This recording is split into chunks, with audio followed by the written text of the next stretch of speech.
Well, Boris Johnson is certainly not offended by saying that he would love to leave a building that will go down in history.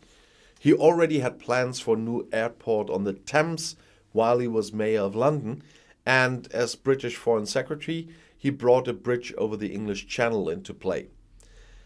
As is well known, neither of these came to be. Now that Johnson rules as Prime Minister at 10 Downing Street, another project is about to end, the Boris Bridge. Boris Bridge, as the Yellow Press called Johnson's plan to build a bridge between Scotland and Northern Ireland. But now the Daily Telegraph reported that Johnson has to give up his dream. An investigative commission commissioned by him came to the conclusion that such a project would be too expensive and technically too demanding. That doesn't mean it won't be doable sometime in the future, but it would be very, very difficult right now, the newspaper quoted an anonymous government source as saying.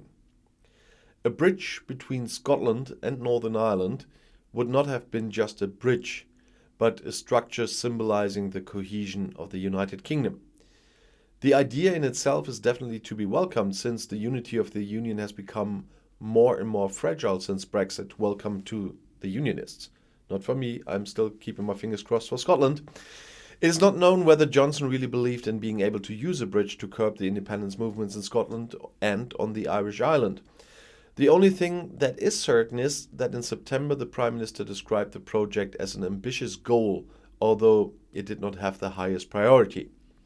It can be assumed that by then he already knew what the result of the feasibility study would be.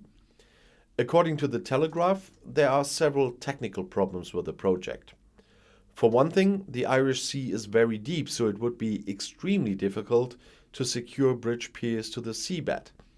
On the other hand, the area was used as an offshore ammunition storage facility during World War II. And then there's the weather. Because of the strong storms that sweep across the Irish Sea, the 45-kilometer bridge would have had to be closed several times. In the investigation commissioned by Johnson, a tunnel for cars or trains was therefore also examined, although Johnson's former chief advisor Dominic Cummings once called the idea the stupidest tunnel in the world. Now this idea has also been discarded.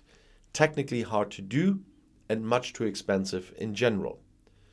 Johnson had first discussed a transport link between Scotland and Northern Ireland 3 years ago, and since then, again and again. The UK Treasury Department was skeptical from the start. The costs of several billion pounds are very difficult to estimate. It was set behind closed doors. When the Chancellor of the Exchequer presented the report on the planned expenditure for the next 3 years in October, Johnson's bridge did not emerge there. And I'll see you in my next video. Bis gleich.